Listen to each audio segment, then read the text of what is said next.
Assalamualaikum warahmatullahi wabarakatuh. Siswa kelas 9 SMP Islam Al Akbar.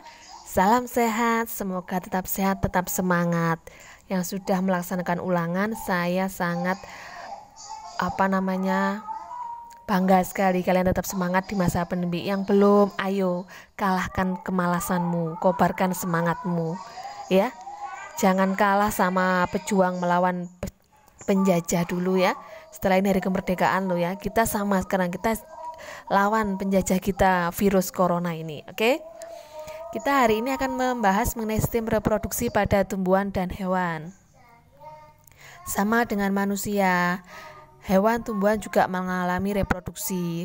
Gunanya adalah untuk menjamin kelangsungan hidupnya, kelestariannya biar tidak punah. Nah, sistem reproduksi pada tumbuhan itu ada dua, ada yang vegetatif, ada generatif. Kalau vegetatif tidak kawin, jadi tidak ada peleburan sel kelamin jantan dan betina. Sedangkan generatif harus melalui perkawinan, berarti harus ada peleburan sel kelamin jantan dengan sel kelamin betina. Reproduksi vegetatif pada tumbuhan ini contohnya ada rizoma, umbi lapis, umbi batang, umbi akar, tunas adventif yang ada di daun, stolon yang akarnya menyambung gitu ya, dan pembentukan spora. Ini bisa diperjelas ada gambar ini. Contohnya rizoma pada jahe, contohnya umbi lapis yang berlapis-lapis pada bawang. Kemudian bawang merah ya. Kemudian contohnya umbi batang pada kentang. Kalau umbi akar pada singkong beda ya. Kalau umbi batang berarti batangnya. Kalau umbi akar akarnya. Ini tunas adventif ya, ini pada daun. Kemudian ada juga yang namanya stolon atau ini akarnya saling berhubungan, contohnya pada stroberi. Kemudian yang menggunakan spora, contohnya tumbuhan lumut. Ini contoh-contohnya yang perkembangbiakan secara vegetatif. Kalau pada generatif, tumbuhan akan memiliki bunga sebagai alat reproduksi karena bunga memiliki alat kelamin jantan yang berupa benang sari dan alat kelamin betina yang berupa putik. Nah, nanti benang sarinya akan menuju putik. Yang di dalam putik itu di bagian bawahnya ada yang namanya bakal buah atau ovariumnya, sehingga menghasilkan buah, sehingga bisa menghasilkan biji untuk perkembangbiakan lagi, ya kan? Ini khusus untuk tumbuhan berbiji tertutup. Apa sih tumbuhan berbiji tertutup? Berarti bijinya diselimuti oleh daging buah. Ini caranya pembentukan sel kelamin jantan dan betina ya. Di dalam ruang sari terdapat sel induk atau mikrospora, diploid. Sel induk mikrospora membelah. Meiosis menghasilkan 4 sel haploid, sama seperti sel sperma kemarin. Nah, bakal buah merupakan tempat terdapatnya bakal biji. Kalau di manusia ovarium, kalau di sini namanya bakal buah, terletak di dasar bunga. Di dalam bakal biji terdapat sel telur yang merupakan gamet betina. Di dalam bakal biji terdapat sel induk atau megaspora. Sel induk megaspora bermeiosis menghasilkan 4 sel haploid. Nanti kalau keduanya bertemu menghasilkan diploid, jadi zigot atau anakannya ya. Penyerbukan pada tumbuhan ada 3 cara. Ada autogami, itu penyerbukan sendiri. Kemudian ada penyerbukan tetangga, geitonogami, dan penyerbukan silang atau alogami.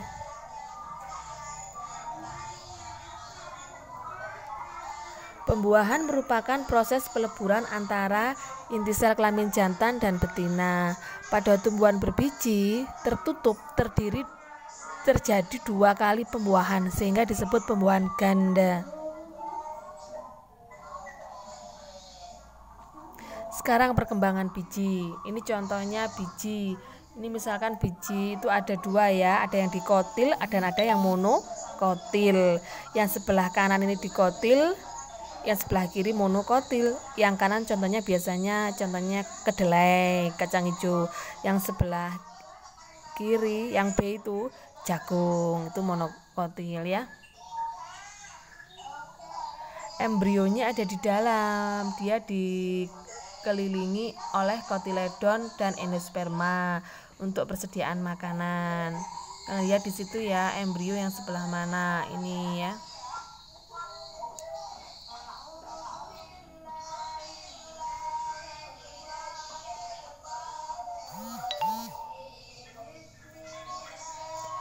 Perkecambahan. Setelah ada biji, ada proses yang namanya perkecambahan atau tumbuhnya biji ke atas ya.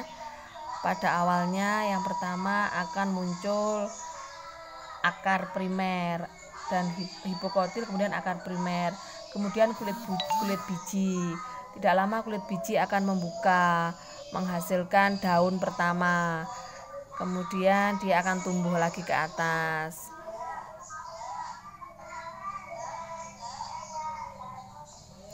Apa sih imbibisi itu? Imbibisi itu penyerapan air oleh biji sehingga bijinya mengembang, bisa memecahkan kulit biji dan memicu perubahan metabolik pada embrio yang menyebabkan biji tumbuh.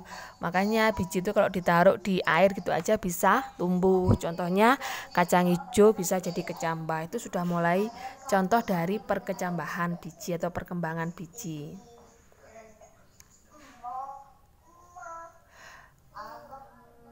Kemudian ada lagi yang namanya metagenesis. Apa sih metagenesis ini? Metagenesis itu adalah siklus hidup tumbuhan, memperlihatkan suatu pergiliran keturunan.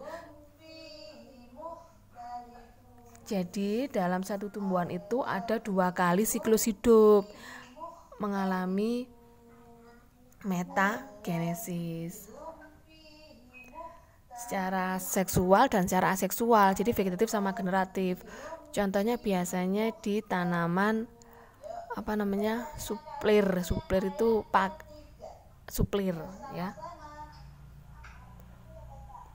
Ini loh, lumut, paku. Suplir itu paku. Lumut sama suplir atau paku ini mengalami metagenesis, mengalami 2 pergiliran atau 2 pergiliran keturunan. Jadi yang satunya mengalami aseksual dan yang satunya mengalami seksual. Tugas kalian hari ini adalah dengarkan baik-baik ya. Soalnya saya bacakan di sini. 1. Soalnya adalah jelaskan bagaimana metagenesis tumbuhan lumut. Tulis di buku tugas kamu gambarnya dan terangkan. Soal yang kedua, jelaskan 3 macam penyerbukan pada tumbuhan. Ada 3 kan tadi? Sendiri, tetangga, dan silang. Jelaskan itu. Itu saja tugas hari ini. Silahkan kumpulkan tepat waktu, tulis di buku catatan, share lewat grup WA. Terima kasih. Wassalamualaikum warahmatullahi wabarakatuh.